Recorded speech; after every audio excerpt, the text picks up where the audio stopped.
Welcome back to Wine Wednesdays, this wonderful special episode. Wine Wednesdays is so special that we're actually showing it on Thursday. I think that's because there's someone far more interesting than me who could do it on Wednesday, so I got switched to Thursday. But I am freshly back from England, where I had a lovely time in quarantine for 5 days, and then went to Wimbledon and went to a fantastic dinner called at the Sainsbury Club, and sat next to my guest today, Ben Howkins. Ben is, I called him an old hag of a wine business. I think Jancis Robinson calls him a veteran. He's an old friend, an old family friend. He's been in the wine business forever, launching with winning an award, an education award, which sent him off on a fantastic career, and he'll tell us about that. And he spent a lot of time in the port business, and he's written books. We were going to talk about his books on port and on sherry, most recently l'Académie du Vin publication of sherry book. We'll talk about those a bit later, but I want to welcome Ben. It's been about a week since I last saw you. That's quite right. Fantastic. Give us a proper introduction of yourself. Well, it's great to be with you, Polly. It really is, as always. And thanks so much for having me on today. Well, I think I am an old lag of the wine trade. You're right. I mean, I wasn't always that way. I mean, as you say, when I suppose what started on my route was winning the Vintner Scholarship in 1963, which was, of course, a great vintage year in port. And I spent almost a month in the Douro and in Gaia. And then I became a director of craft export directors. I moved around the world a bit, found a lot in the States. And then I ran a wine merchant, Morgan Furs, in Mayfair, where we were the agents de facto of Chateau Lafite, which is fun again. And then with Hugh Johnson, I suppose our greatest wine wordsmith, we co-founded the Royal Tokai Wine Company in Hungary. That was quite different. And also Jacob Rothschild asked me to build the cellars at Wadston Manor. And then what did I do then? And then I also joined The Last Drop, rare spirit hunters searching out old spirits. And I've been a trustee of the WCT. And I've lectured on various cruise ships, but not Viking yet. So I'm hoping the invitation won't get lost in the post. Well, I'm sure they'll be inspired to have you on once they've finished with you today. I don't know if you saw, I wrote about the Royal Tokai Company for the Viking magazine last year. Well, I think it came out this year. I wrote about it last year, but I think it was published this year. And I don't know if you ever saw a copy about it. It was when really more about the story of when my parents left my sister and I in Budapest for a day. And drove to, they left us alone. I was 10 and she was 13, I guess. Or maybe it was 7 and 10. But anyway, had they been caught in some terrible disaster, we might have ended up as little Hungarian orphans. But anyway, I'm glad you've seen that. No, indeed. Yeah, no, thank you. So last week we had dinner together at the Sainsbury Club, which is just about the most prestigious wine club in the world. But it's got members who are not just in the wine business, like Stephen Fry, the great author, comedian, actor, philosopher, is a member of the Sainsbury Club. Tell us about that and the Professor Sainsbury, who it's named after. Yes, well, as you say, it probably is an extremely, I think it probably is the most prestigious, but it's not a wine club, it's a wine and literary club. And that's what makes it different from any other club. And Professor George Sainsbury who really was a writer and wrote about lots of books. He wrote novels, wrote about French novels and everything else, but he was besotted with wine. And his famous book is Notes on a Wine Cellar, which was published in 1931. And he was a curmudgeonly old soul, but he had some friends, and they thought that they would honour him by starting this club in his name, which he kind of enjoyed, but felt slightly curmudgeonly about it. And so, yes, the first dinner did take place on October the 23rd, 1931, and we will be having our next dinner. We have twice a year on October the 25th. 2021, so 90 years, and the membership, I'm actually compiling a complete list of members over the last 90 years. It's limited to 50 members because that's the number which comfortably can enjoy an imperial of claret. And at the first dinner in October 1931, they had an imperial of Lafitte 1878. So it is a special club, and as you say, lots of fascinating historical figures, sort of literary figures, have been members. So it's great, Polly, that you are now a fully fledged member. Yeah, and the dinner prior to that, to last week's, the last one I went to as a guest, it was your guest actually. I think it was just before my father died actually. A year before my father died. I think that day I was sitting next to Oberon Waugh, who is Evelyn Waugh's son, I guess. So really interesting members. But yeah, you have. I mean, I was very happily appointed editor. We have an editor, we have a treasurer, we have a cellarer, we have a yeoman of the cellar, and I took over from Merlin Holland, who's Oscar Wilde's grandson. So many are sort of three generational, which is unique. It's unusual and it's unique, and we are still limited to 50 people. Well, I need to read a lot more to really justify my position as a member. Well, I think that also the key thing is good conversationalists and having a good cellar. Right. So you can enjoy wine, not showing off, but you enjoy the finer wines of life. Absolutely. So today we're going to be talking, sorry? Of which you fitted perfectly, Polly. Oh, you're too kind, too kind.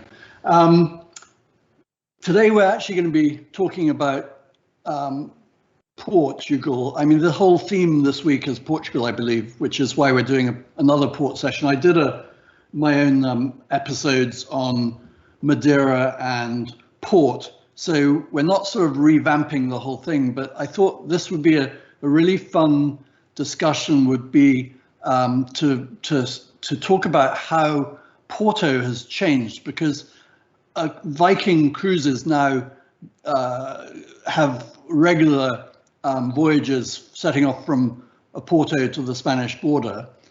There you have a picture of a Viking ship, and you and I have both been to Portugal prior to them building the 5 dams which which made the river navigable.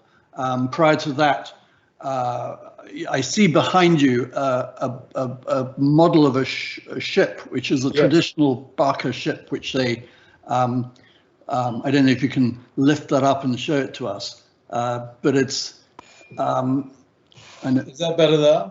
Yeah, that's beautiful. So that's a model of the traditional boats that used to have to navigate down these very rapid rivers, and until they were dammed in around about 1970 was the completion or the beginning of a dam building.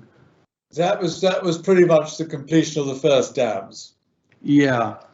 And so before that, the river was almost unnavigable. I mean, Baron de Forester, here's another of those barcas. Baron de Forester and Donna Antonia Adelaide de Ferreira were the most famous people who sailed down on one of these boats. And in the rapids because it was very rapid and treacherous. And Baron de Forester fell.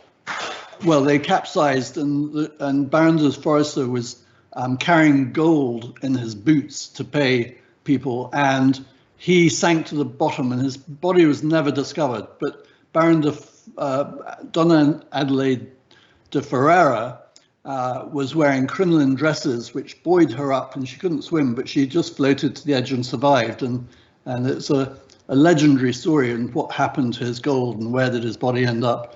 But so now we're going to talk about the river and the town and how it has changed.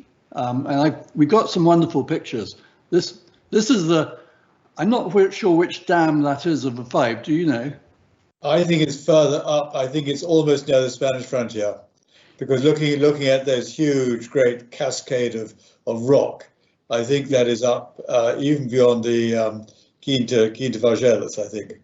Yeah, I think what's fascinating about this picture is it shows the depth of the water having been dammed, because one side of a dam is where the river level would have been, way, way down. I pity we can't really see to the bottom of that. But they flooded the river, and where that body of water is, it would have been at the bottom of that dam, and probably a little torrential stream almost. Do you think? Yeah, I mean, I think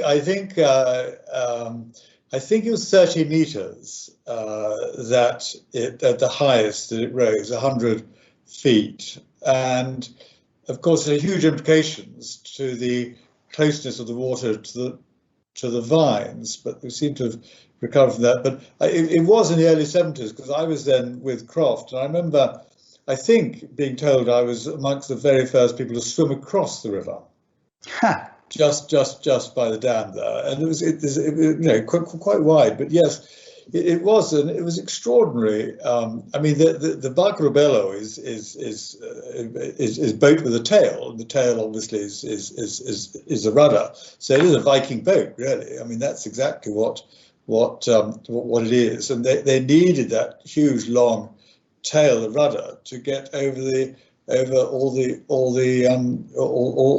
rocks and things. So it was very shallow. So you needed a very shallow rudder. It took 3 days and 3 nights to go up and come down.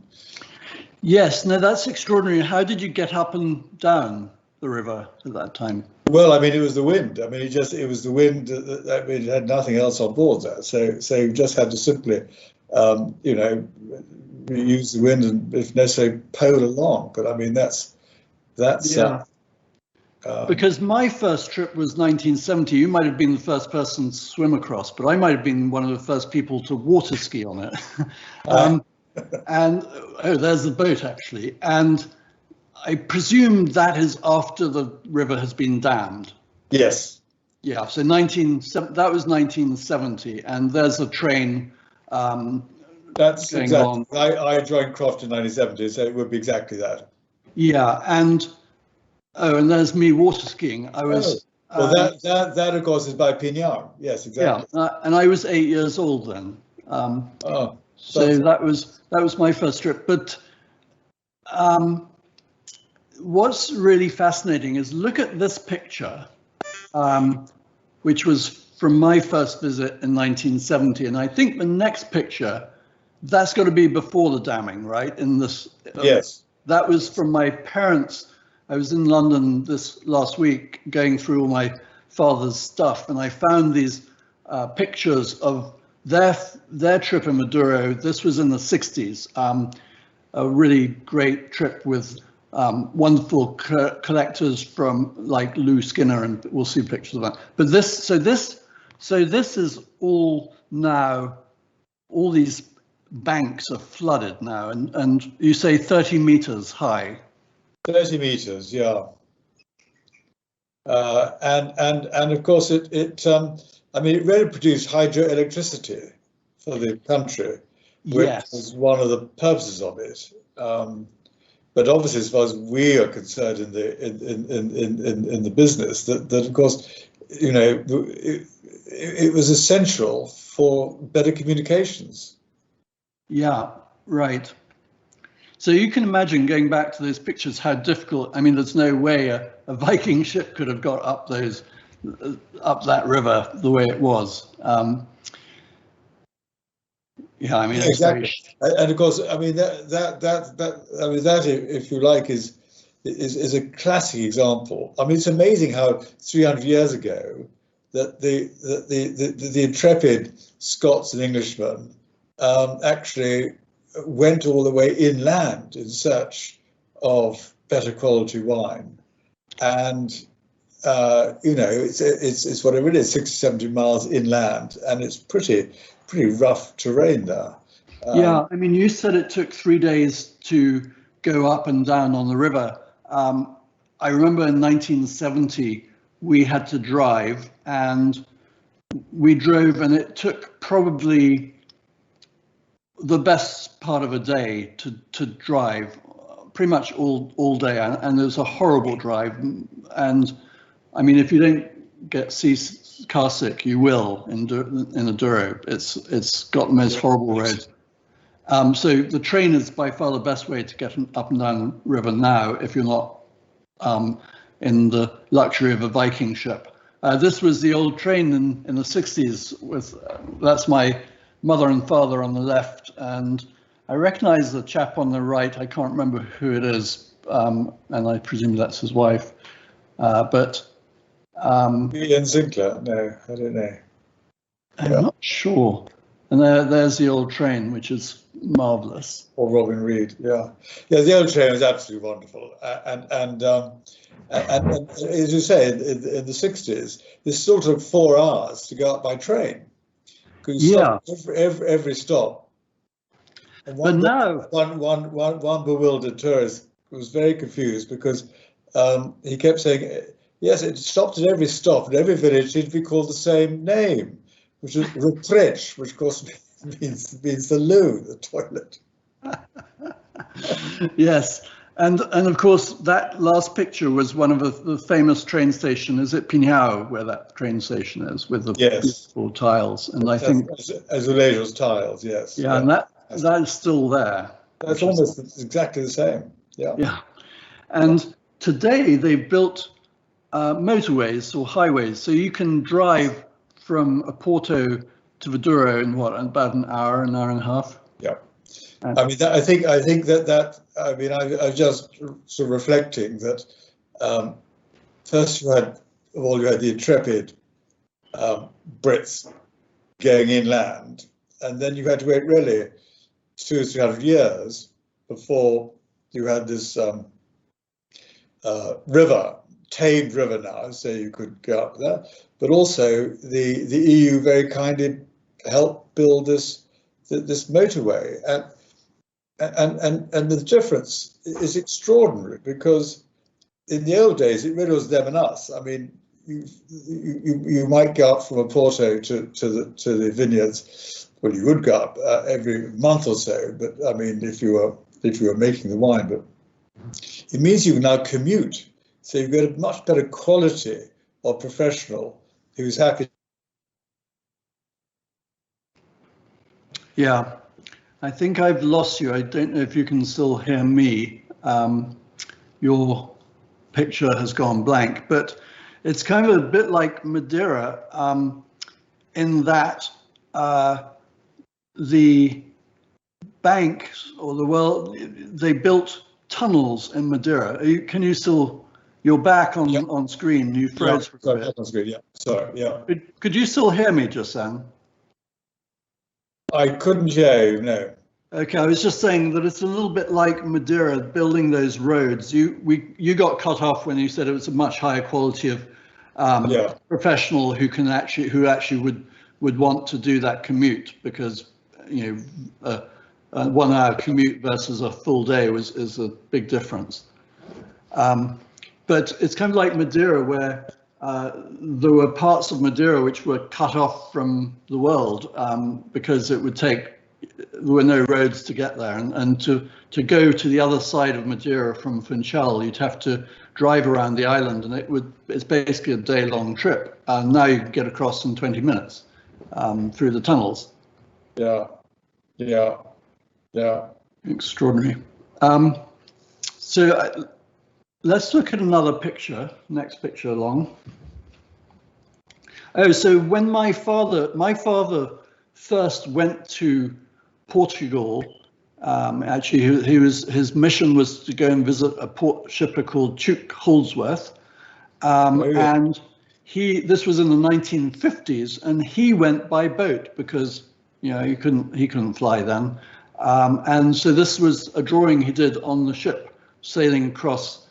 Far cry from the Viking ships, but that's what he sailed on from London to Portugal. How long would that have taken, I wonder? Gosh, 3 or 4 days?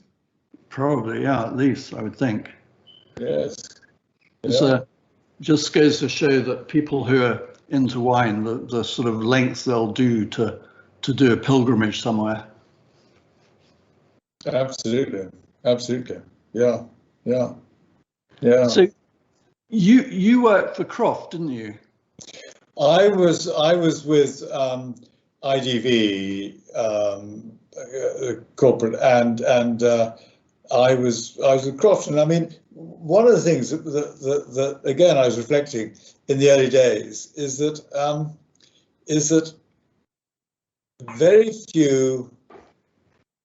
few shippers had bottling facilities to bottle their port at base. And so when I wrote my diary and I was just looking at it, is that, I mean, how wrong can you be? I said the future of port lies in the stream, not of the Douro, but the stream of samples that wine importers in Europe, particularly, which is the biggest market, sent back to producers to be matched, and then matched on price as well. So there's very little branding. Almost all the ports sold up until the mid-70s, when it became legal to bottle. You had to bottle, as elsewhere, the port in Gaia. It was all shipped in bulk, and so you had to be near the river to roll the cask down onto the waiting boat to go to the various European countries. So that was a major change then. But up until about 1970, I think almost all of the port was actually bottled in England or Holland or Ireland or Scotland, but mostly in England, English merchants, right? And the only one really bottling their own in Portugal that I know of was Ferreira, which was the only port house which was actually founded by grape growers as opposed to merchants from other countries coming in. But the John Davis from Mitcham in the United Kingdom, who used to run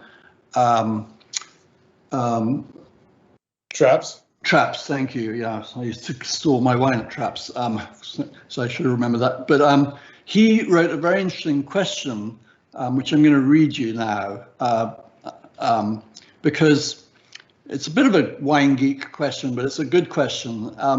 And it says, in the 20th century, LBVs seemed to be a marketing gimmick to shift more ruby port. The 21st century LBVs, late bottle vintages, from my recent tasting notes, appear to be a much closer representation of the vintage, though of course handled in a different manner from vintage port.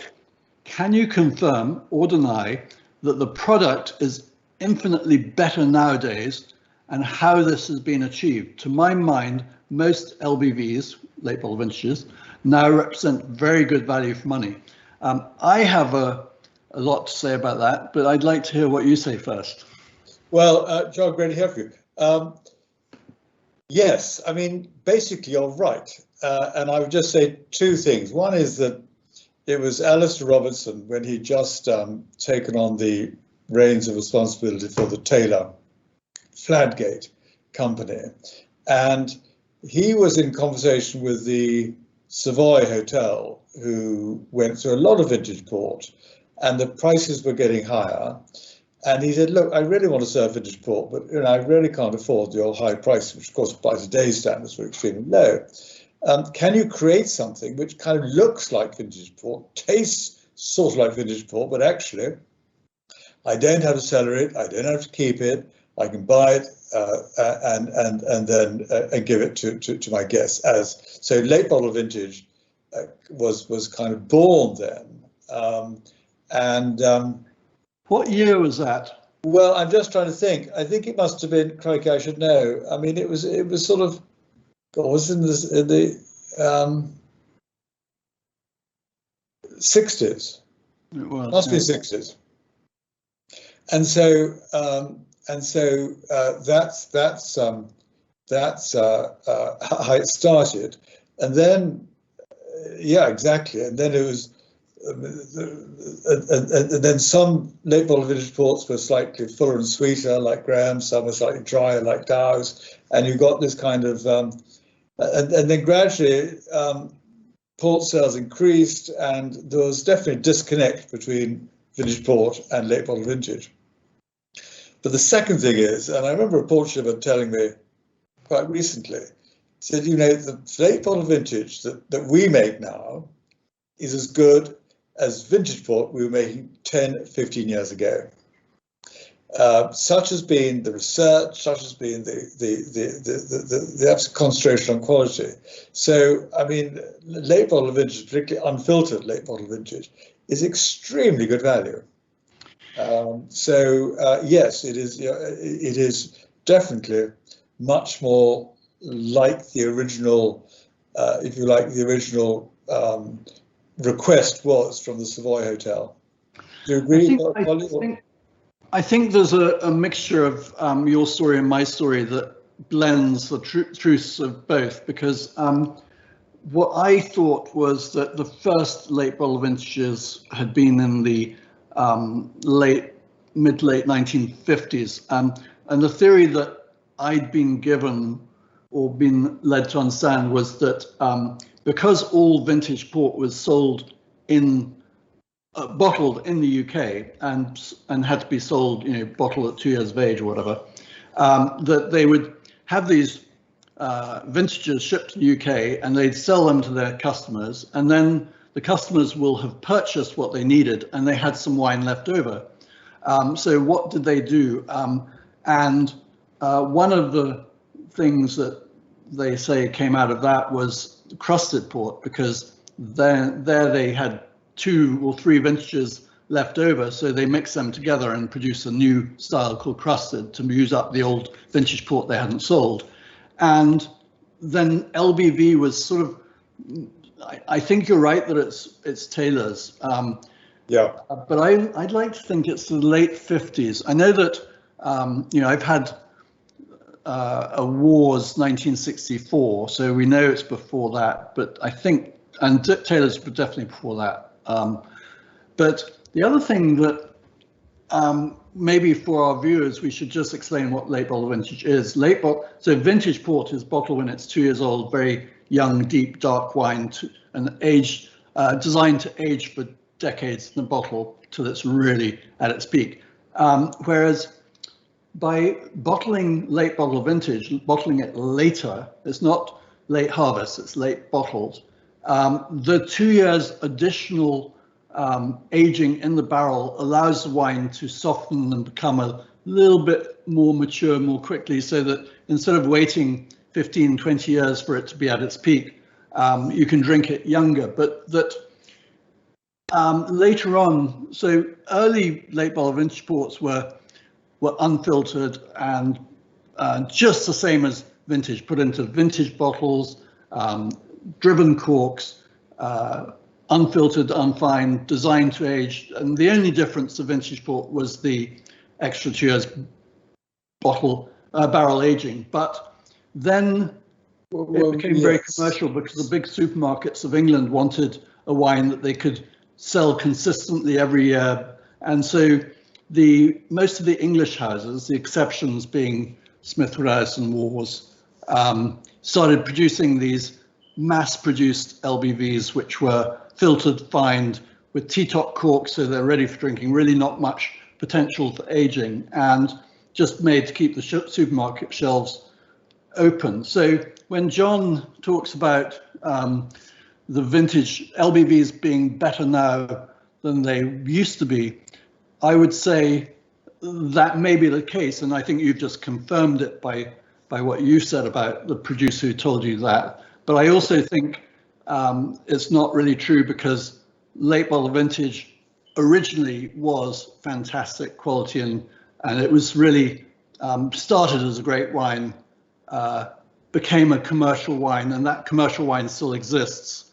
But the unfiltered late bottle vintages, which are produced today by the likes of the Portuguese houses, most of them, the Nieports of the world, the Ferreras, but also some of the English houses, the Smithwood House and Wars, those are as good as vintage port, basically. In fact, I did a tasting of 94 vintage. We had 24 wines from 94 vintage ports, and we put in 3 wines blind, and all of them, and they were unfiltered late bottle vintage ports from the same 94 vintage, and they were all voted in the top 10 wines, and 2 of them were voted number 2 and 4, something like that. So quality of LBV can be very, very high, or it can be basically one step down from vintage, or on the other extreme, it can be one step up from ruby. Do you think that's a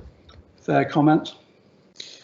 Fair comment indeed. I think the one thing just to clarify is that vintage port, by definition, is the very best port that can be pulled together, either from different terroirs, different quintas as vintage port, or single quinta vintage port. But late bottle vintage port did take off. Absolutely right. It was very much the kind of lead premium brand in the supermarkets, and quite quickly it got to a volume that was never ever at the quality of vintage port. Yeah. So it because there was so much. I mean, I suppose the largest producers in any vintage year produced 20,000 cases of vintage port, sort of thing, and now down to about between 5 and 10,000 cases. So again, smaller quantities each year, just to relate to the demand, but of even higher quality. And I think that again, by knowing, as elsewhere in the world, knowing exactly when to pick has so that the tannin, the pip is ripe, means that you can enjoy the vintage ports sooner than you ever could before. They'll last as long, but you can actually approach them sooner than you could before.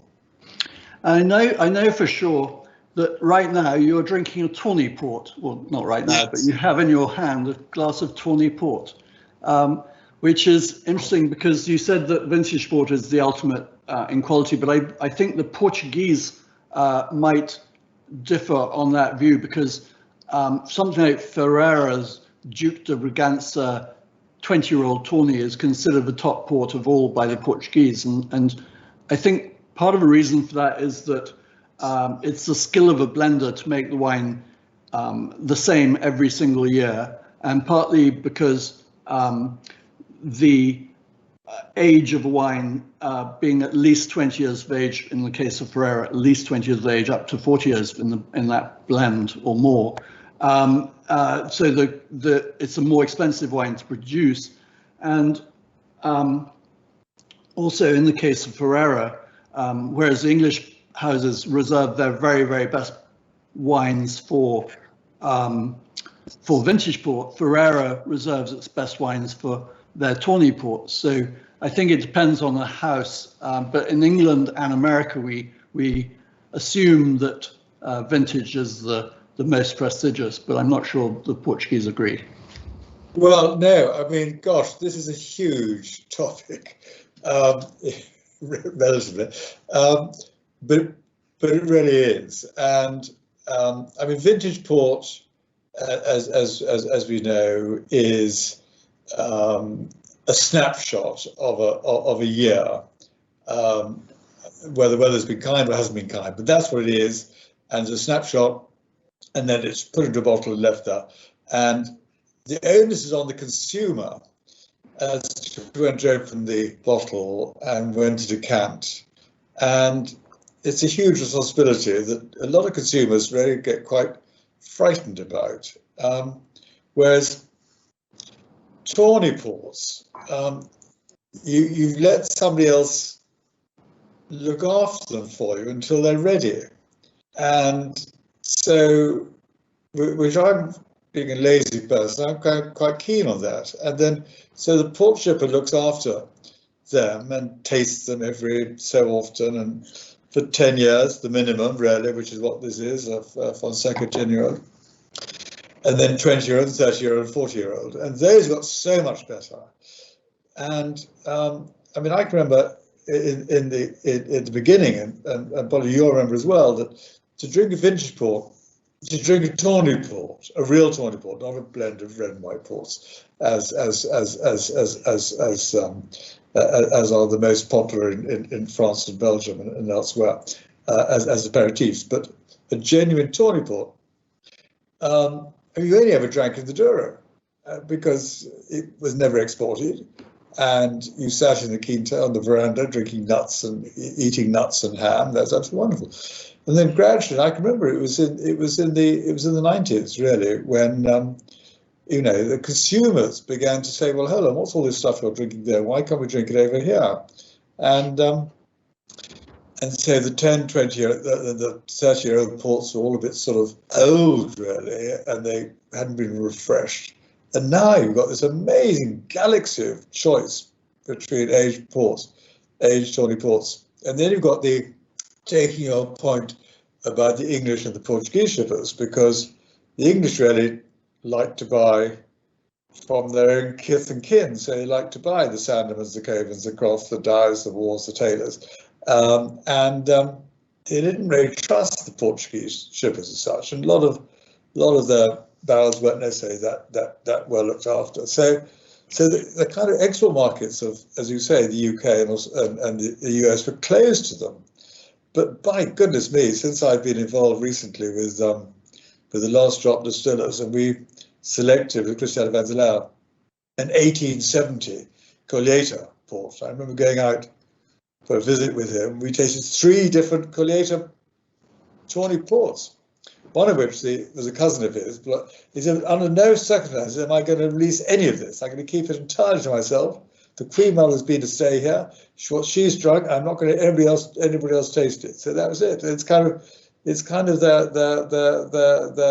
family silver. So getting old Colheita ports out of them is really quite something. Just for the viewers' sake, I would just say that Colheita is a single vintage tawny port, a single year tawny port, whereas most tawny ports are blends of different years. And going back to what you were saying about the English, promoting to their own ilk, I'm afraid I was very guilty of that. I was hired in 1986 to come and teach Americans about port. I was working for a family that owned 6 or 7 port brands in Portugal, an English family, and so I went around telling them that the English ports are best and the vintage port is best. But when I left them in '96 to start my own company, and just for full disclosure, I don't represent Ferrara anymore. I did for 25 years, but we now have our own Broadbent brand. So I've given up to concentrate on my own port house. But when I started selling Ferrara, I found that that actually the reason that Ferrara wasn't known in the US is because they're a Portuguese family. It was easier for them to sell their ports in Portugal because they didn't have language issues and the English had the advantage in English in America and England. But and then I started promoting tawny ports because Ferrara is known to make the best tawny ports, and that was right in around 1996, so right about when tawnies were just beginning to get onto the consciousness of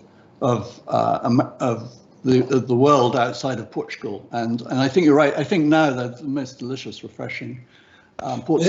So it's fascinating that we talk quite easily and glibly about these Anglo-Saxon names, which is extraordinary, really, because they bear no relation to any vineyard. And yet, if you look at the majority of, if not all, grape vineyards in Europe, let's just stop in Europe. The clue to what you're drinking at the very top level tends to relate to the name of the plot of land, or the terroir, or the chateau, or the domain, or the quinta, in the case of Portugal. But and I've followed, and I'm never quite sure when it's going to happen. I'm sure it will someday.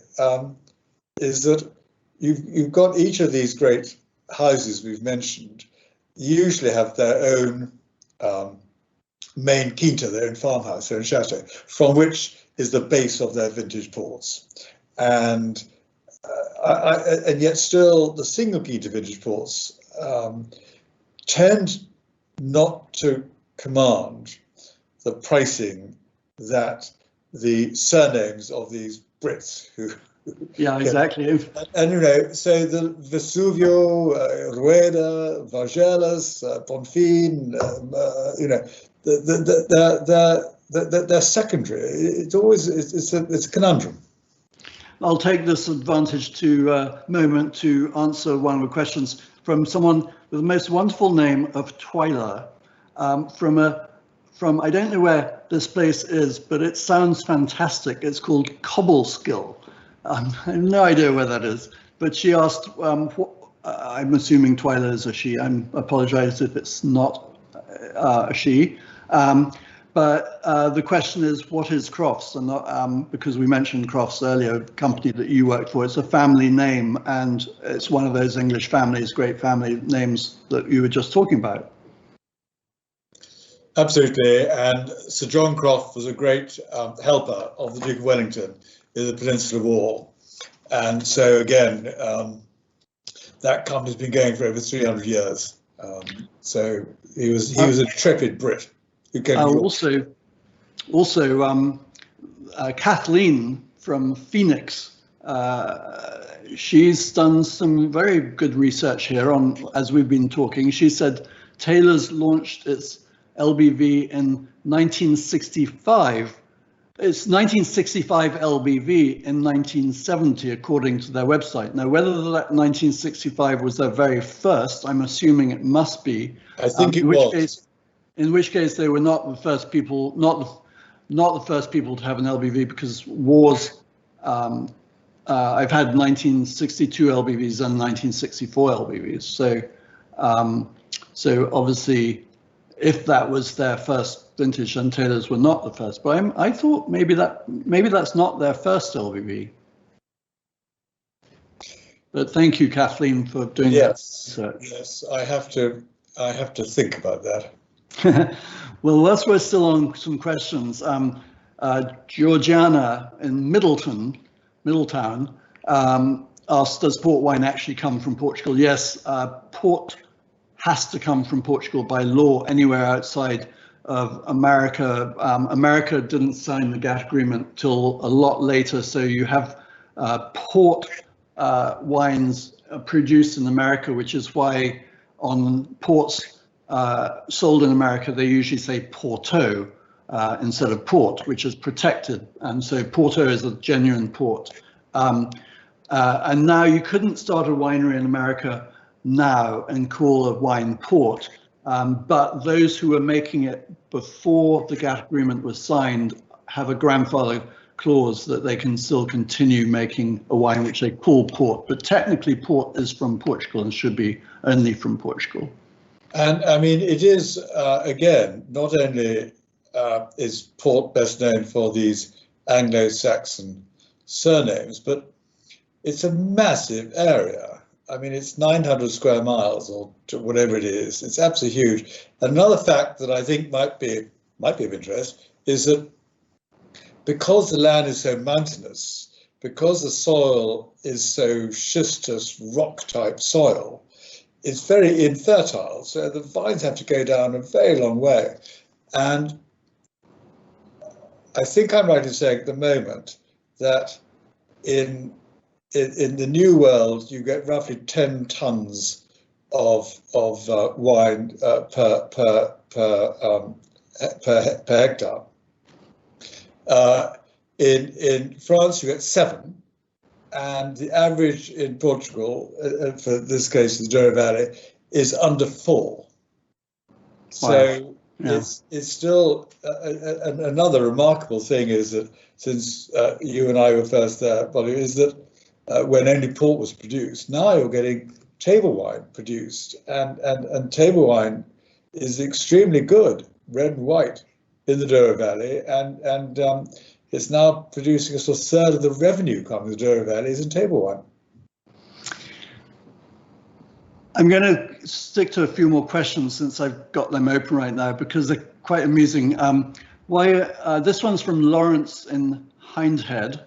Why are us Brits so associated with port wines? I think the answer to that was the fact that the Brits had such a contentious relationship with France, because when the French were at war with the British had to stop buying wines from Bordeaux because they were very highly taxed, and they went round the world, which was basically Europe back then, looking for equivalent quality and style wines. And as you mentioned, they sailed all the way 30 to 70 miles inland from Oporto to discover that the Douro Valley made wines just as good as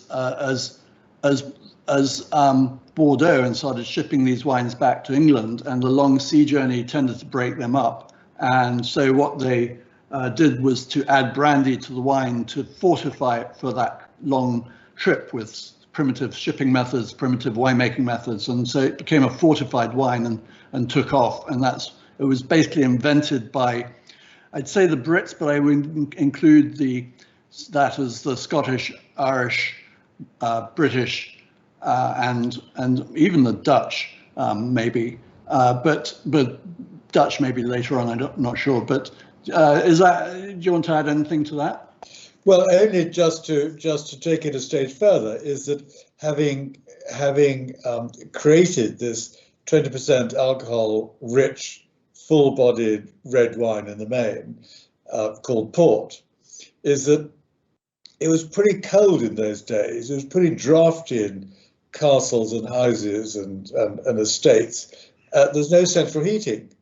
And so in a way, port became the central heating of those people living in these big houses, because, you know, it's bloody cold, even in the summer. So it became a sort of gentrified central heating project. So I think that that's also one of the reasons why it was popular. Yeah, I think you're right. Melinda in Monterey wants to know, does the Douro mean anything? I'll let you answer that one. Yes, it does. It means of gold. Douro, of gold, and I think it's of gold because of the light and the sun and the shimmering. So it definitely does mean that. Not necessarily, could be the gold that Baron Forrester left behind, but I think it was called Douro before that. I'm going to let you answer this on my behalf, because Christy asks, Christy from Seattle says, you refer to your father, was he involved in the wine business? Maybe you can answer that one on my behalf. Oh, yes, because my father wasn't, but your father certainly was. Gosh, that's a very fast ball, Bolly. Yes, I suppose to answer the question is that Bolly was successful in his own right. Let me get it absolutely straight. But Michael, Bolly's father, was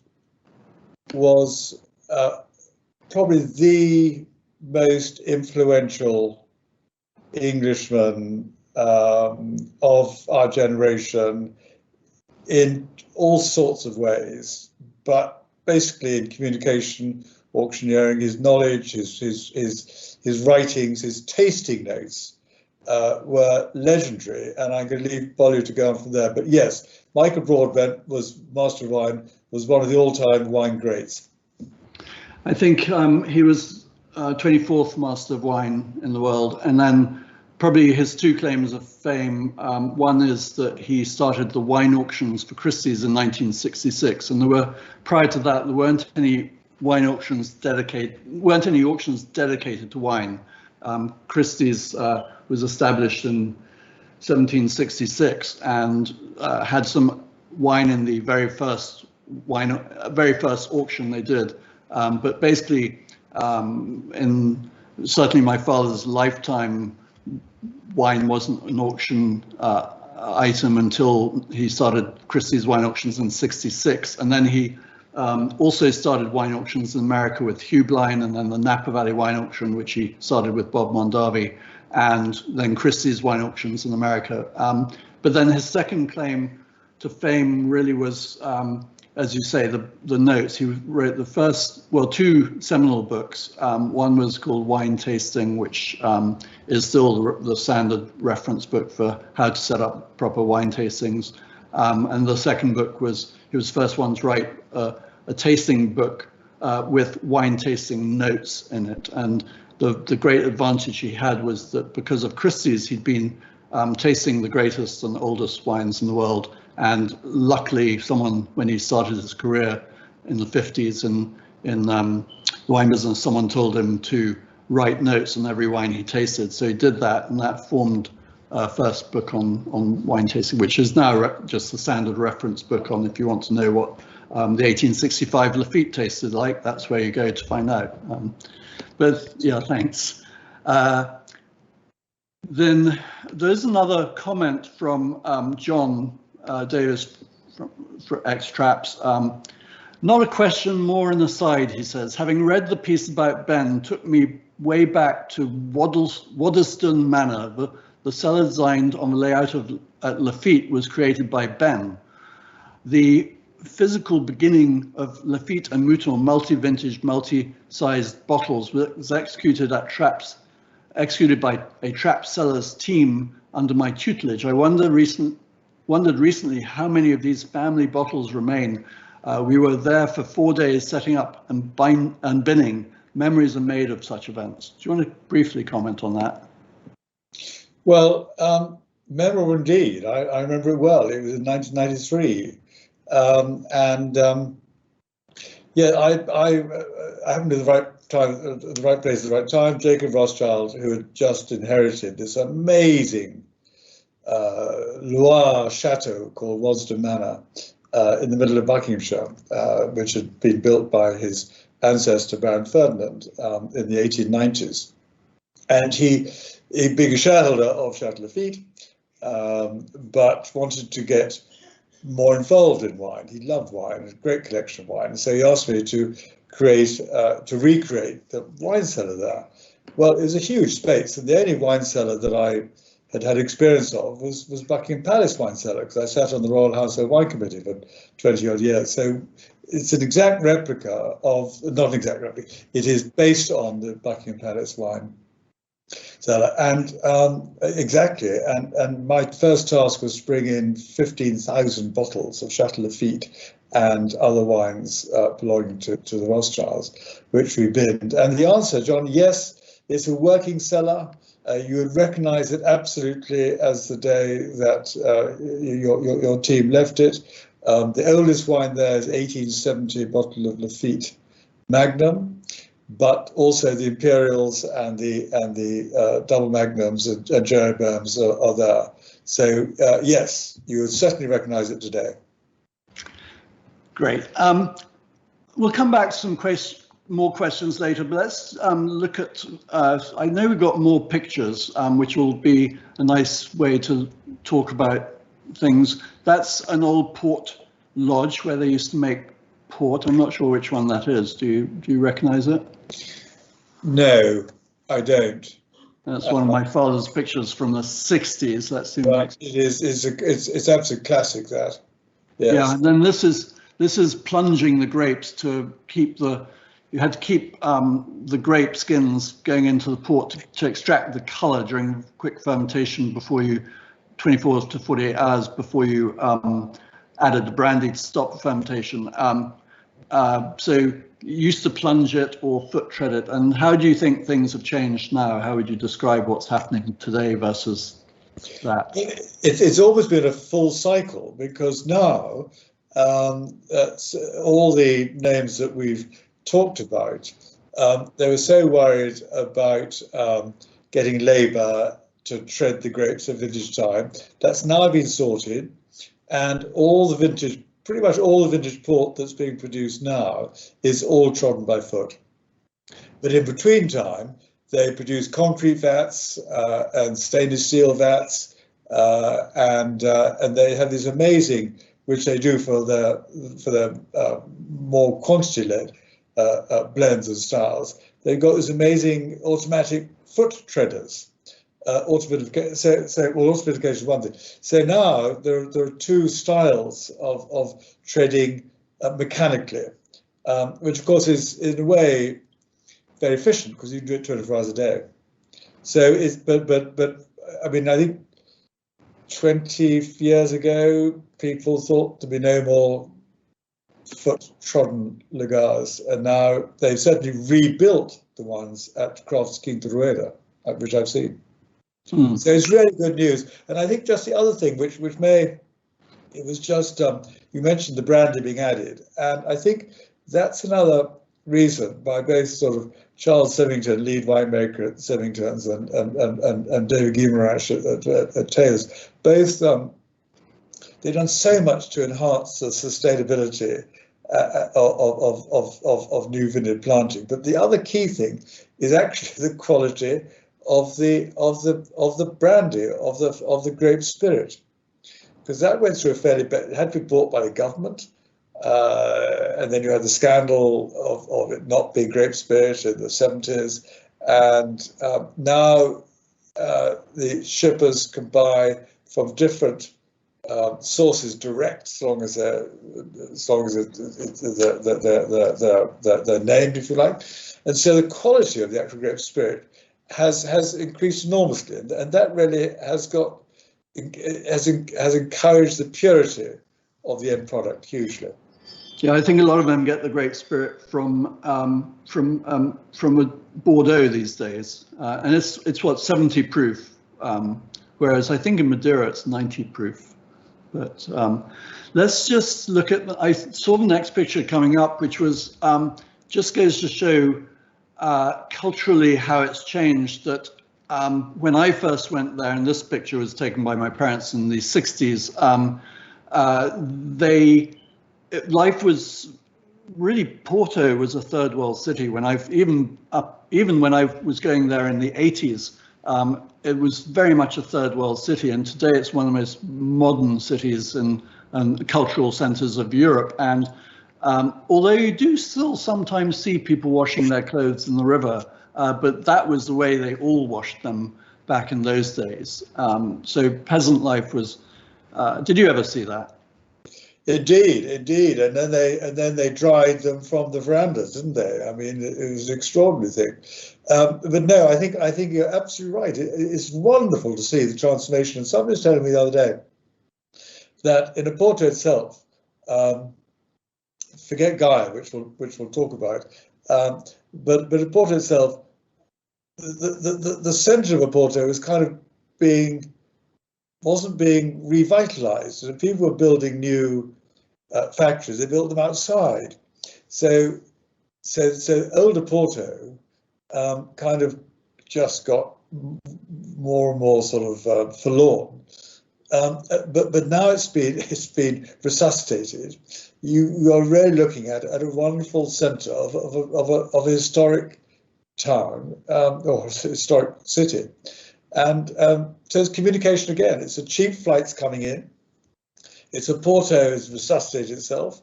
It's communication going up the river, and then visitor centres now, which again are really top line stuff. Yeah, and I think we've got a few more pictures to go through, and then we're going to actually see some pictures of Oporto. So this is actually a vineyard, one of the vineyards taken back in the 60s, actually, but they pretty much look the same. Actually, that's a rather well kept one, I think. Yes. This was again overlooking the river pre-damming from the 60s. Yes. I think that's Van Zeller sitting on the wall, and this so that's walking along the river. You can see, I think I'm not sure which bridge that is, but today that would be up to, the water would be halfway up that bridge, wouldn't it? Yeah. It could be the one up by Tour. Yeah. Yeah. Yeah. But it's not the bridge over Tour. So this is wonderful. This was how they got around in those days. This is just like the tenders from Viking cruise lines. If you go on a Viking cruise ship, they take you from ship to shore. And this was what it would have been like if it had their Viking cruise ships back then. Yeah. But I love this picture of this again, showing how they got around on Maduro back then in the 60s. That's my father sitting in the middle, right in front of the oarsman, and my mother is 1, 2, 3 to the left in white, leaning forward. And that is Lou Skinner. Next on my mother's right is Lou Skinner, who is one of Dr. Skinner, who was from Coral Gables in Florida. You might have heard about him. He was one of the greatest collectors of all time in America, and he did these wonderful tastings, which I used to go to in the 80s, and they were fantastic. But that's a very young Lou Skinner. He's long past, I'm afraid, as probably. And I think Van Zeller is one, yeah. Oh, and I love this. This is a typical picture of the oarsman drinking some wine as a refreshment. It's a classic and perfectly accepted. And Yes. I'm not sure the tender drivers on Viking would be approved to be seen drinking like that. And here they are disembarking from their tender boat. But what, just to underline all this, Bonnie, is that, I mean, that was the case, Ray, for 300 years. From 1670, when they first started making the port and shipping the port, in between 1670 and 16, until 1970, it's 300 years. That's the only way that the grapes being grown in the Douro found their way to our dining room tables. On those boats. Absolutely remarkable. I mean, I can't think of any other country, any other wine region that had such transport hassle as the port shippers did. I think we're going to show some pictures soon of the actual boats, because that was obviously not, that boat was more of a passenger transfer. That's Ferreira, we were talking about them. That's the Portuguese, the most prestigious Portuguese ship. In fact, in Portugal, they'd be considered the most prestigious firm of all. The English know people like Taylor's instead. Let's move on to the next. Here we are. So this is, the background is Oporto, the town of Porto.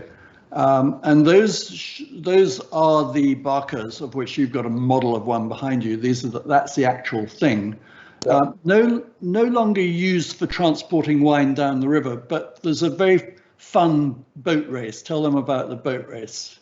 Well, the boat race, absolutely. The boat race takes place, I think, in June. Is it June the 24th? Yes. There. Yes. And all these or most companies had their own barcarola with their own sail, with their own logo and name on. And they, for many years, they really were all lined up beside the quays of Villanova de Gaia, usually outside their home base. And then once a year, there was this ratcheting competition, which goes, where does it go? It goes from the bar upstream. And it is a wonderful way of preserving the ancient tradition with a modern thing called a boat race. It's a really fun day for whether you're on on the boat, which is very hard to get invited onto one of the boats. But if you're just a spectator watching this race, it's a really spectacular sight. And isn't the 24th of June the day day they have that festival where they go banging people on the head with these foam mallets? Yes. Which is a really, really fun time to be in a Porto. It's one of the most crazy, fun experiences. Kind of like, going to the Stampede in Calgary or something. It's one of those things you've got to do once in your life, the bucket list thing. Absolutely, absolutely. And that's a tile. I wonder where Portugal's famous for their tiles, for their blue and white tiles. I'm not sure where that one is, though. No, I can't place that. That's one of the port houses. So the port lodges, they're called. So a Porto is one side of a river, and Vila Nova de Gaia is the other side of a river, kind of like San Francisco and Sausalito. And it's in Vila Nova de Gaia where all the port lodges are, and where they actually age the wines before bottling.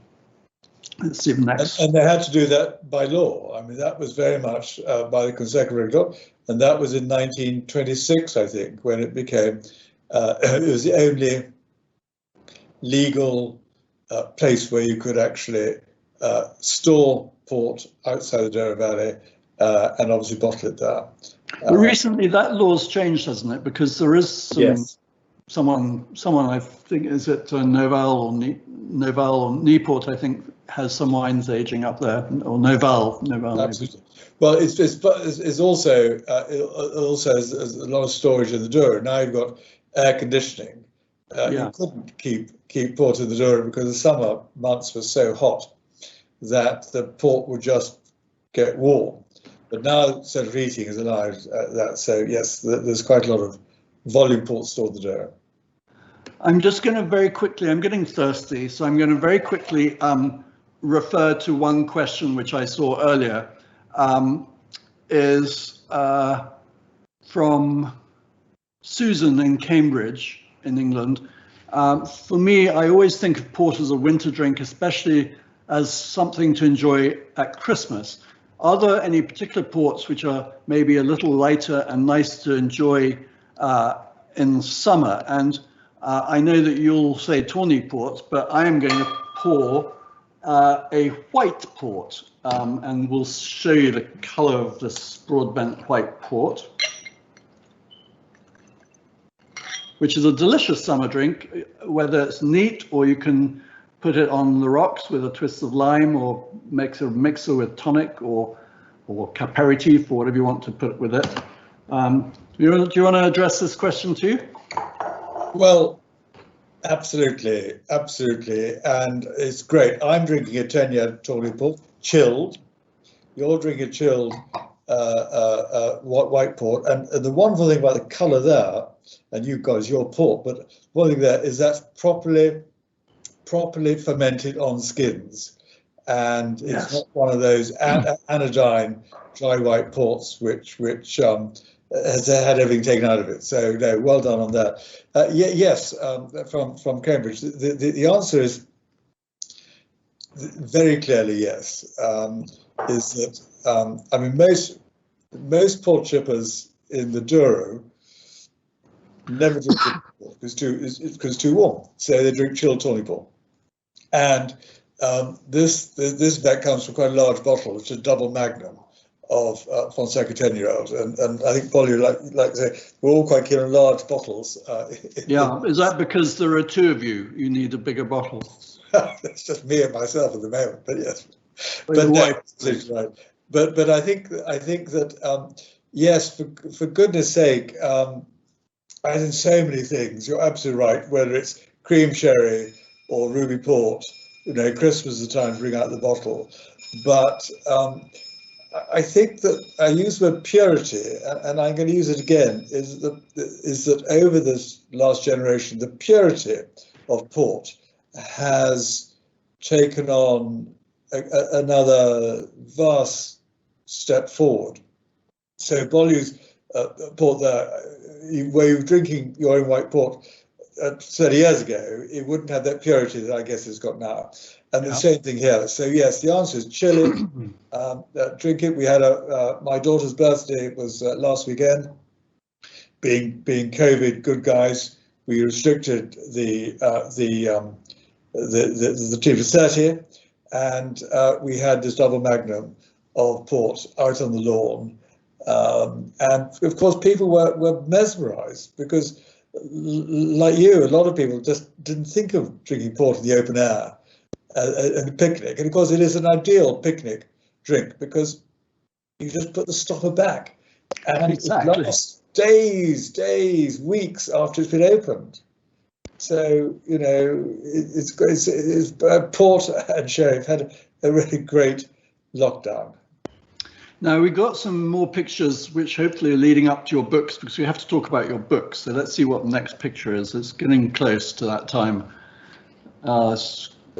Single. This is a classic vintage port barrel. They're called pipes, which are bigger than French barriques. There you are. 556 litres, I think, in a pipe. Yeah. More of those. But this is very important because these show, the large ones here, the large vats here, just show the importance of aging port. Not vintage port, that has 2 years only in wood, hence keeping its colour much more. But you can see if you're happily, drowsily sleeping your way for 10, 20, 30 years, is that the colour takes away some of the richness of the port. And so tawny, it's called tawny because it's like a tawny. To me, it's like a sunset. I'd like to call them sunset wines because they're classic sunset wines, and they look lighter, and they usually come from. Polly was saying earlier about the different terroir, and usually the best tawny ports come from sort of near the Baixo Corgo as opposed to towards the Spanish frontier. That's where the best tawny ports come from. Yeah, we'll show a map of that in a little bit. Right.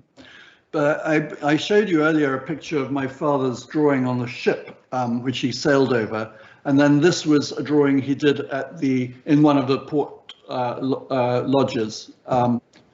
And my father was a prolific artist. If you are on Facebook, you can go to my page, Bartholomew Broadbent, and then if you go to photos, you look for the album which says Michael Broadbent's art. I've got over 800 of his drawings posted on Facebook. So I don't know if you've seen that, Ben. No, I haven't. I know about it because you're absolutely right. It's something that often is not mentioned in the first sort of flush of words to describe your father. But did he train as an architect? No. He trained as an architect. He trained as an architect, yeah. He could have had a living as an artist, but he chose wine instead. But yeah. So that's a lodge, and then let's see the next pictures. Oh, well, that's another one he did in the Coburn Lodge of their cooperage, where they make their own barrels, or they restore their own barrels. But this was I guess they don't. I guess they still do that. I think that very few have their own cooperage now. Okay. In fact, we talk about Villa Nova Gaia and the new developments there, which I guess we will in a moment. I mean that certainly was where we had our cooperage, but that's now long gone. Mm. Let's see if the next picture. Oh, your book. No, we have pictures of 3 of your books. This one is l'Académie du Vin Library, l'Académie du Vin Library, which was Stephen Spurrier's publishing company. And this is Sherry, which I think is your most recent publication of your Sherry book. Do you want to quickly tell us about your books? Fine, I note the word quickly, and thank you for that. Very quickly, I was also in the craft sherry business again a very long time ago, and I think we all like following trends, and I couldn't think why sherry was having such a torrid time over the last 30, 40 years. And anyway, I just got obsessed by sherry, and it's had 40 years of continuous downward sales, and all because of one crook who I outlined, devoted a whole chapter to. So you have to read the book. But anyway, the crook was a crook, and sherry just went out of fashion. And it got cream sherry, which still is the biggest selling style, but everybody forgot about those wonderful dry Manzanillas and Finos and Pacotados and Orosos, and so anyway, I wrote the book, and it was the third title published by Academy Grand Library. But the great thing about the book, it's got lots of pictures in it, and it's the pictures that tell the story, really, because unlike the many differences between port and sherry. One of them, I suppose, is the music. Sherry has flamenco, port has the fado. And I was thinking another difference is the word "thank you" in Portuguese. I'm not a linguist. Is obrigado, which kind of gives it a kind of roundness, a structure to it, a kind of fullness, and that's port. And then gracias, of course, in Spanish, and there's a sort of lightness of touch there, and a sort of a kind of almost flamenco touch to it there. So there are two quite different characters, but yeah. So thank you. I mean, I could go on forever, but I won't. Anyway, it's called sherry. It's called sherry, Maligned, Misunderstood, and Magnificent.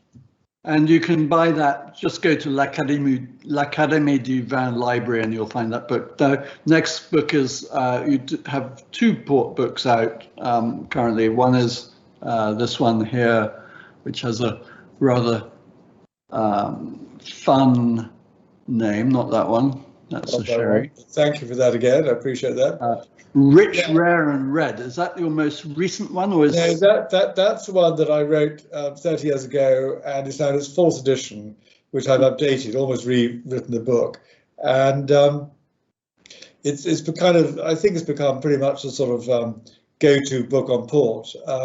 But again, it talks about the producers, and it talks about the styles and who owns who, and why. Some ports are lighter in colour, some are darker in colour, and it lists all the vintages, and I've tried to update it. But again, I wrote that. Actually, I wrote that when my son was being born, and so that's 40 years ago I wrote it. This one I wrote, this was one I wrote after that. I had quite difficulty persuading the publisher about this book, because it's a bit of a quirky title. It's got lovely cartoons in it by Ollie Preston, the great cartoonist, English cartoonist who writes lots of sporting cartoons. And I wrote this really because I did believe that it was the Englishman's drink, and there was a kind of archetypal character who enjoyed drinking port. I mean, Baroness Thatcher, I'm sticking my neck out here, what the hell. Baroness Thatcher, although she drank whiskey, would have been a port person. She looked you straight in the eye, direct, great character, something to say. Whereas the person who followed her probably wasn't a port drinker at all. And I'll say no more. But again, it's now out of print as such. It sold pretty quickly because it's kind of humorous, and I wanted to write something that wasn't so necessarily mainstream.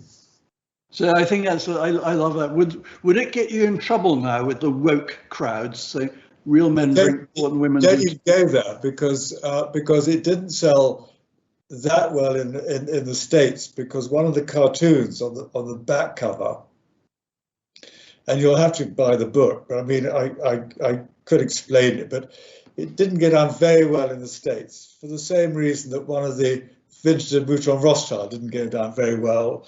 And I remember that vintage too. Instead of the artist's drawing at the bottom, it came over with a black bit of paper there. So well, I just hit it wrong on that one, but now, you know. Well, now I think you've probably actually just created a big demand for that book. I certainly want to. I've got a copy somewhere. Yes, actually. I think your father enjoyed it. Amazon's going to be swamped with requests for that book now. Yeah, go for it. I put all the original cartoons with me because once Ollie Preston wrote them, I said, "What do I do?" He said, "No, well, they're yours. I've done them, so I have got it. So I'm always keen to know what to do. So if I can't work out how to send the file to you, because I want to do that for the program, but I'll find a child to send it to you." I'm going to go back to some questions. This one's from Lee in the United States. Lee asks, once you open a bottle, how long will it last? And well, in our house, it's about 10 minutes before we open next. How about you? That is always my answer. That is always my answer. And it's very difficult to make it last longer. But I mean, if you can persuade yourself and you're ever loving to not attack. There's a bottle, I've got a decanter here just in case I get a bit thirsty. There we are there. And still somewhere to go. But no, the serious answer is that, as I said, you know, both those fortified wines did great in lockdown. And again, ideal picnic wines, stopper corks, and they last fine for days, you know, weeks, months. Okay, after months you get a little mellow off, but they'll never go off as such. Yeah, no, my white port's been in the fridge for literally probably 5 months, 6 months, I don't know, longer. And there are some people who very annoyingly say that once you open a bottle of vintage port, you should drink it within a couple of days. And I think, well, I think they're called salesmen. Buddy. Yeah, but I think it also, you know, if you're opening a 1908 Coburn's, yeah, maybe drink it within a week. But a young vintage port, let's say a 2011, if you open that now, it might actually improve over a couple of months because it's so intense and concentrated. It needs to mellow out. So. Yeah, I totally endorse that. The young vintage ports will last a long time. But just to go back to your 08-04, as an experiment, I bought a bottle of 1881 Morgan port, I think from either Crystal or Sotheby's, for £4 in 1981, 100 years old. And I did open it on its 100th birthday. And a classic, absolute classic, just like a wine. A little bit of bottle sink, let it clear out. Fantastic for the first 20 minutes, 30 minutes, and then it died away. So yeah, just as an old wine. Yeah, I've had, I must confess, I've had vintage ports open for more than a year, and I've served them to people who know nothing about port and who I didn't really feel I needed to open a new bottle for, and they loved it. So, you know, as you say, it doesn't turn to vinegar like wine, but it does lose its freshness perhaps after a while. So that was a good question. Lucas from Portugal. I'm not sure who Lucas is. I wonder if he's a port shipper or not. But anyway, good afternoon. Favorite port wine, company name? Well, can I answer that one? Probably. You're going to in any case. You know, there's obviously Broadbent. But they're all good wine. All port houses are good, but Broadbent is my one, so I'm going to mention that. You worked for. Do you have any associations with any current port houses? Well, I worked for 2 houses. One was Croft, I mentioned, and the other was Taylor Fonseca, who've now bought Croft. So, do I have a favourite port house? Not really, no. I enjoy my port according to styles, I think, really. I don't know where Hull is from, but since I pulled up this auction reserve, Hull very kindly says, why is Broadbent Auction Reserve Porto not available on Viking ocean ships? Well, point taken. Thank you, Hal. We'll we'll talk about it. Carola and Bill, the Step, United States. Are you going to be on any cruises and give any presentations? I guess that could be for either of us, but I'm sure we will be on one sometime, and you'll just have to keep reading the newsletters from Viking.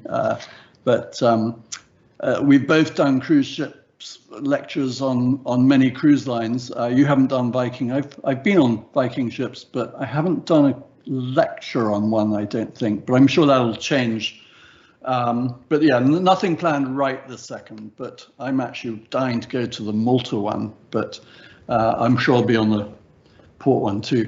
But if you ever get in a Porto, you should, Ben, you should offer to say, can I jump on one of your ships for one of the legs? They're 10-day cruises in Maduro, so quite long commitment. Yes. But you can probably get on at one place and get off at the next and do a lecture on it. But anyway, you're introduced to Viking now. So let's see what other pictures we've got. Oh, this is another drawing by my father. And what's interesting about this one actually is it shows the river on the Atlantic Ocean at Porto, coming in from, going out of Porto. And you see the river and how many tributaries there are going through the different regions of Portugal until the Spanish border, where it actually changes name from the Douro to the Ribeiro del Douro, where they produce wine quite a long way down upriver.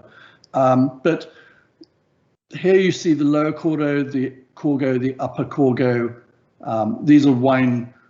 These are the producing regions of the Douro Valley.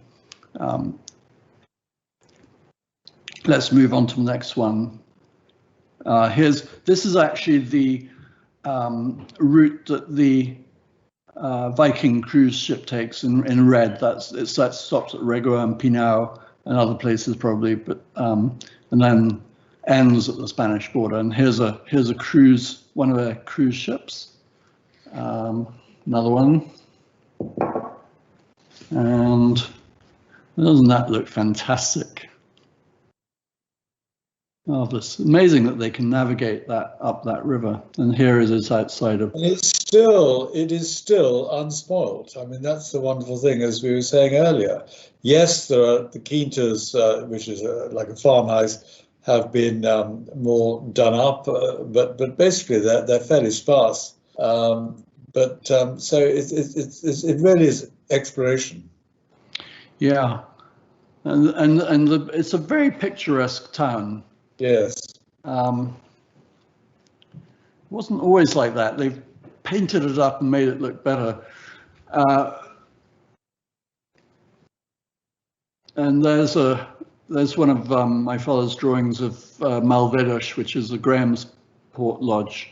Port Quinta, sorry, Quinta. Quinta is like a farm, basically, or a chateau, or whatever you call it, or domain. But in Portugal, in Maduro, they're called quintas. That was done when we stayed there at Easter. I think we're coming to the end of our pictures, and it's been fantastically enjoyable. We're actually an hour and a half into this, and usually they're supposed to go on for an hour, but somehow we keep dragging them out.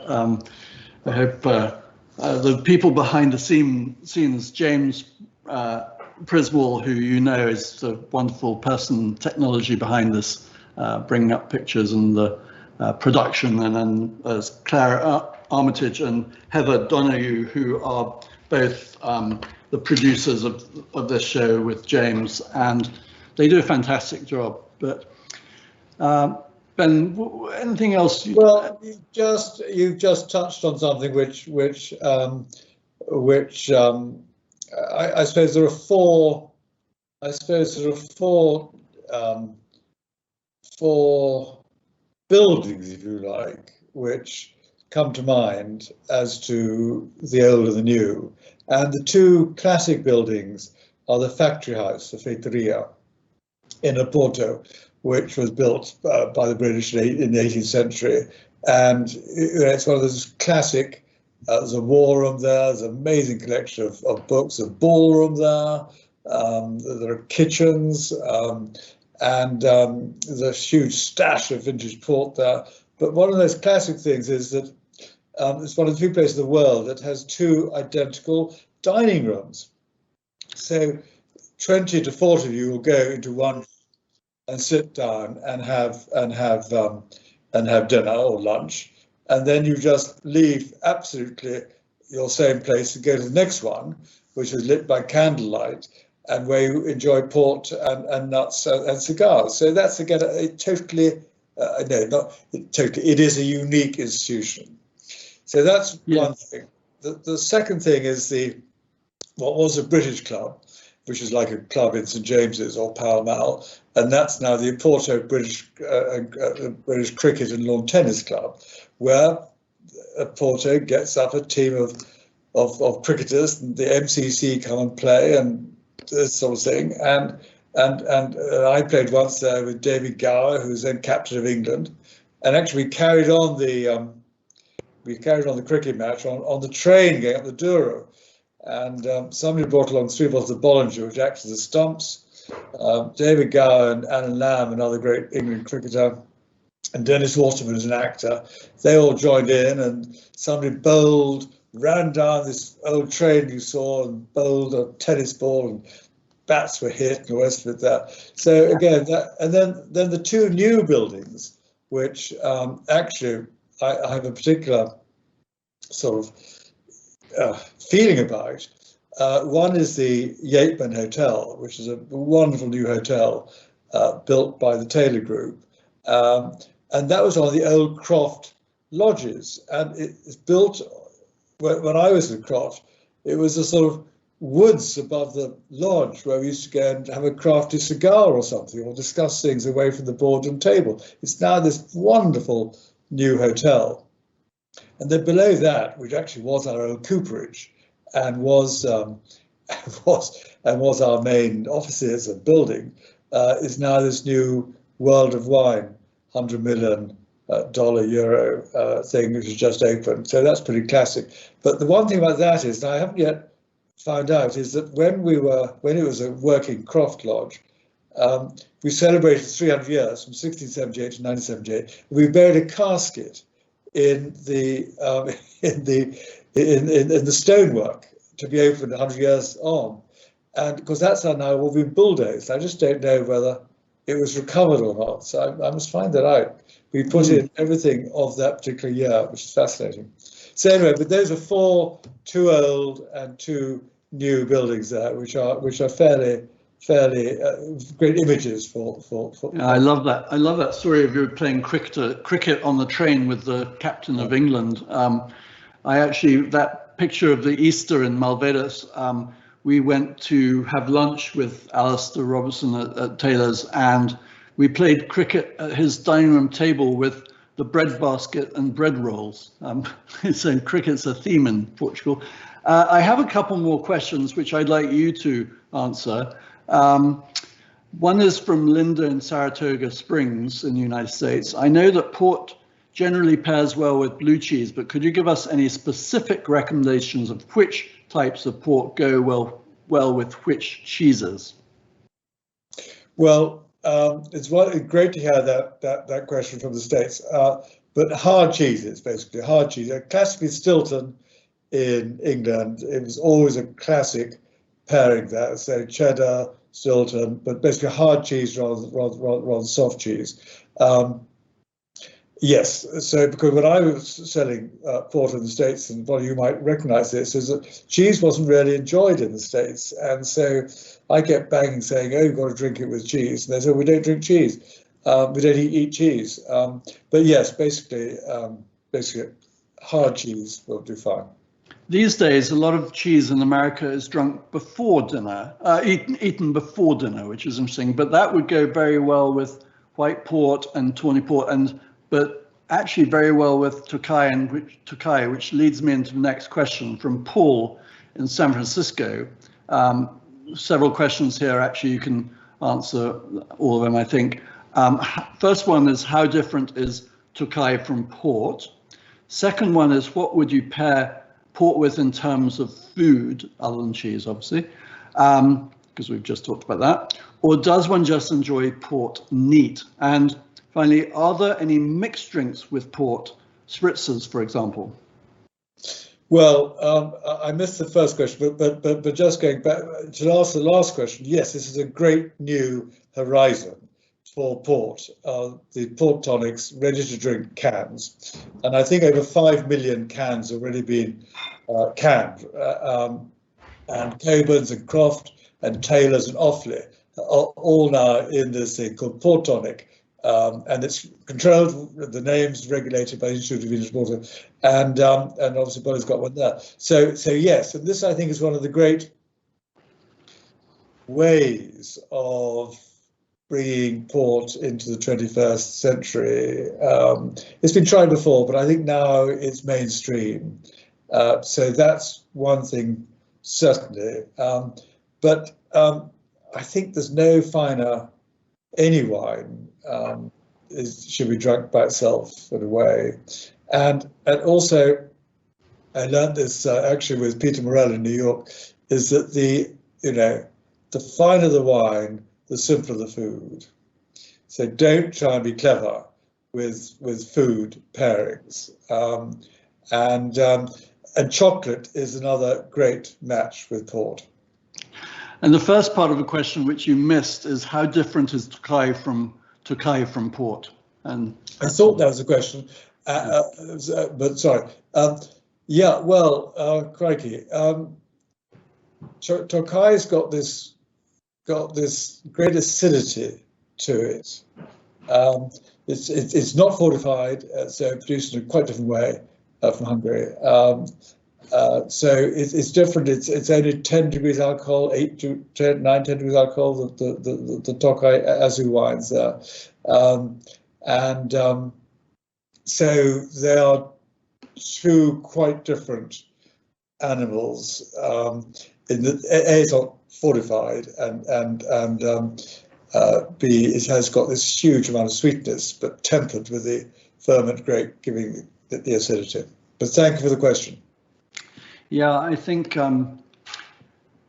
you should also just mention Tokai is from Hungary, and one of the great dessert wines of the world, lives as long as any other wine in the world.